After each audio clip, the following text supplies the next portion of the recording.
चलिए इसी बीच एक बड़ी खबर, जैसा कि आप कह रहे थे अरविंद जी, अनुप्रिया पटेल को स्वास्थ्य परिवार कल्याण राज्य मंत्री की जिम्मेदारी मिली है। अनुप्रिया पटेल बनी है स्वास्थ्य परिवार कल्याण राज्य मंत्री। एक बार फिर से हम चर्चा में जुड़ते हैं। अरविंद जी, आप कह ही रहे थे अनुप्रिया पटेल को कौन सा विभाग मिलता है, और ये विभाग पिछली बार भी उनको परिवार कल्याण स्वास्थ्य मंत्रालय दिया गया था, मुझे याद है। और बहुत अहम विभाग है। स्वास्थ्य मंत्री जयप्रकाश नड्डा, जगत प्रकाश नड्डा को बनाया है, जो कि अभी तक भारतीय जनता पार्टी के राष्ट्रीय अध्यक्ष पद की भूमिका भी निभा रहे थे। तो हम लोग चलते हैं बारी बारी से, इस पर रिएक्शन लेते हैं। प्रभात जी, ये बताइए कि जातिगत रूप से अगर हम देखें जो मंत्री बनाए गए हैं, उससे भारतीय जनता पार्टी को फायदा होगा या नुकसान होगा? नहीं अरविंद जी, देखिए, मेरा पहले दौर पे कहने का तात्पर्य ये नहीं था कि मैं सरकार का विरोध कर रहा हूँ। मेरा नहीं, मैंने ये कहा ही नहीं। मैं तो ये कह ही नहीं रहा हूँ भाई, पत्रकार तो कुछ भी कह सकता है।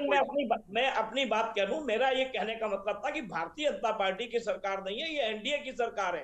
भारतीय जनता पार्टी ने सारे कई मंत्रालय जो उनके पास थे, ठीक है, वो विकसित भारत की बात कर रहे हैं, वो मंत्री पहले काम कर चुके हैं, उनका रोड मैप आगे विजन पूरा उनका 10-15 साल के लिए बना हुआ है।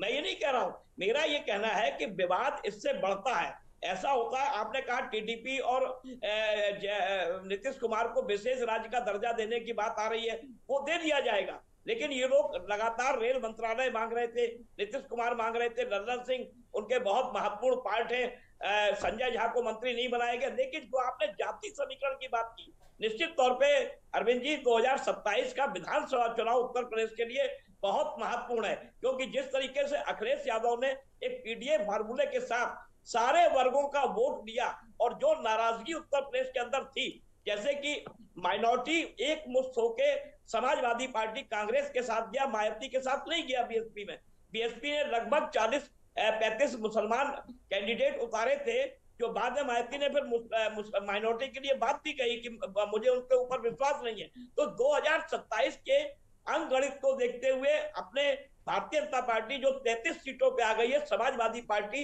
देश की तीसरी सबसे बड़ी पार्टी है।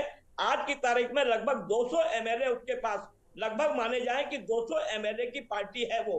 सांसदों के हिसाब से प्रभात जी आप कह रहे हैं कि उनके पास 200 एमएलए हैं। बहुत अच्छी बात कही प्रभात त्रिपाठी ने कि 200 एमएलए की आंकड़ों की संख्या रखते हैं। फिलहाल जो उनके नंबर्स आए हैं सांसदों के, अगर कांग्रेस का हम मिला दें जो उनकी 8 सीटें हैं, तो वो नंबर बहुत ज्यादा बढ़ जाते हैं और वो तकरीबन जो है वो 70 तक पहुंच जाएंगे और भारतीय जनता पार्टी के लिए बड़ी मुसीबत हो जाएगी। बहुत अच्छी बात कही प्रभात जी। हम बाकी लोग भी हमारे साथ। सचिन, आप बताइए। सचिन, मैं आपसे ये पूछना चाहता हूं कि अभी फिलहाल आप कहाँ हैं और अभी क्या माहौल है, जरा मुझे